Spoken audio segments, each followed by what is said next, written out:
Hi అందరికీ, ఇది వచ్చేసి అనంతపురం డిస్ట్రిక్ట్ పామిడి మండలంలోని భోగేశ్వర స్వామి టెంపుల్ అనమాట. ఇక్కడైతే ప్రతి సంవత్సరం కార్తీక పౌర్ణమి రోజు అయితే దీపాలు వెలిగించి చాలా ఘనంగా అయితే ఈ పండుగ అనేది చేస్తారు. దీనినే లక్ష దీపావళి అని పిలుస్తారు. ప్రతి సంవత్సరం కార్తీక పౌర్ణమి రోజున పామిడి అలాగే పామిడి మండలం చుట్టుపక్కల ఉన్న పల్లెటూరి ప్రజలందరూ అయితే ఇక్కడ ఈ గుడికి అనేది వచ్చి దేవుని దర్శించుకొని దీపాలు అనేది వెలిగించి మొక్కులు అనేది తీర్చుకొని దేవుని ఆశీస్సులు అయితే పొందుతారు.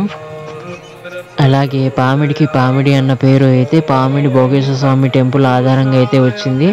ఈ భోగేశ్వర స్వామికి అన్నది పాము అన్నది ఇప్పుడు వచ్చి గుడిలో శివలింగానికి అయితే ముడి వేసుకొని అయితే ఉండేది.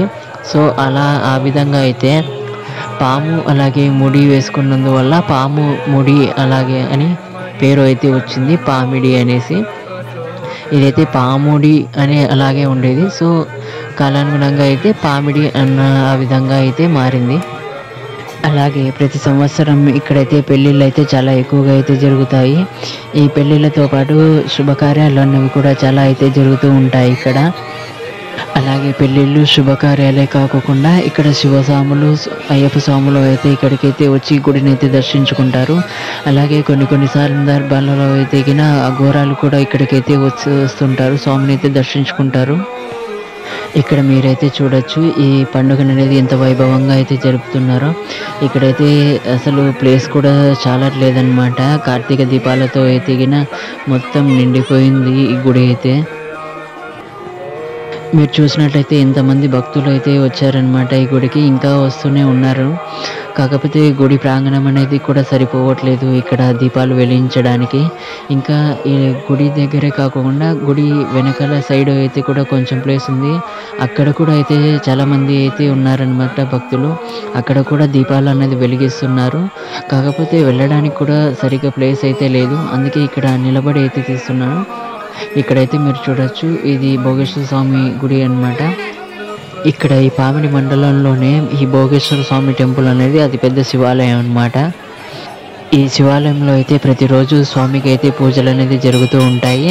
అలాగే స్వామివారికి ప్రతిరోజు అలంకరణ అయితే ఖచ్చితంగా చేస్తుంటారు.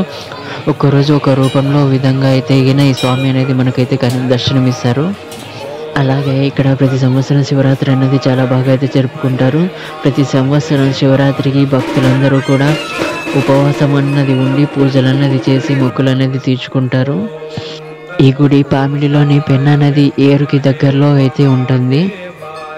ఇక్కడ మీరు చూస్తున్నట్లయితే ఈ గుడిని అయితే మళ్ళీ ఇంకా అయితే కట్టిస్తున్నారనమాట. ఇక్కడ ఆల్మోస్ట్ గుడి అయితే కావస్తుంది, ఇంకో కొంచెం అయితే మిగిలి ఉందన్నమాట కట్టడం. ఇప్పుడు మీరు చూస్తున్నది వచ్చేసి గుడి వెనక సైడ్ అనమాట. ఇక్కడ వచ్చేసి గుడికి ప్రదక్షిణ చేసుకోవడానికి కూడా ఇక్కడైతే స్థలం అన్నది ఉన్నదనమాట. కాకపోతే ఇలా కార్తీక పౌర్ణమి రోజున అయితే గుడి ముందు అన్నది మనకు దీపాలు ముట్టించడానికి అలాగే స్థలం సరిపోక ఇక్కడ వెనక సైడ్ అయితే కూడా మనకు దీపాలు అనేది వెలిగిస్తూ ఉన్నారనమాట. ఎందుకంటే అంతమంది భక్తులు అయితే వస్తుంటారు. ఇక్కడ గుడి ప్రాంగణం అన్నది సరిపోదు దీపాలను వెలిగించడానికి. నిజానికి ప్రతి సంవత్సరం కార్తీక పౌర్ణమి రోజునైతే ఈ టెంపుల్ని చూడడానికి మనకు 2 కళ్ళు అన్నవి అయితే చాలా అనమాట. ఎందుకంటే దీపపు కాంతులతో ఈ గుడి అన్నది చాలా వైభవంగా అయితే కనిపిస్తుంది. ప్రతి సంవత్సరం కార్తీక పౌర్ణమి రోజున అయితే మనకు ఈ గుడి అనేది 1,00,000కు పైగా దీపపు కాంతులతో అయితే మనకు దర్శనమిస్తుంది. ఇన్ని దీపపు కాంతుల నడుమ అయితే మనకు భోగేశ్వర స్వామి మనకు ఎంతో అద్భుతంగా వైభవంగా అయితే మనకు దర్శనం అయితే ఇస్తాడు.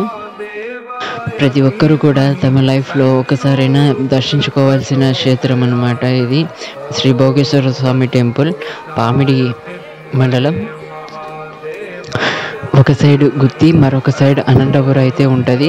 ఈ రెండింటికి మధ్యలో అయితే పామిడి అన్నది ఉంటుంది అనమాట. ఈ పామిడిలోనే భోగేశ్వర స్వామి టెంపుల్ అయితే ఉంది. గుత్తి నుంచి అయితే ఒక 20-25 కిలోమీటర్లు అయితే వస్తుంది. అదే అనంతపురం నుంచి చూసుకున్నట్టయితే ఒక 30-35 కిలోమీటర్స్ అయితే వస్తుంది అనమాట. ఇదైతే మనకు గుడి ముందు భాగం అనమాట. ఇక్కడైతే ధ్వజస్తంభం అనేది మనకు మొదటగా అయితే దర్శనమిస్తుంది. చాలా పెద్దగా అయితే ఉంటుంది అనమాట ఇది ధ్వజస్తంభం. ఇక్కడే మనకు దీపాలు అన్నవి కూడా ముట్టించడం అలాంటివి అయితే జరుగుతూ ఉంటాయి.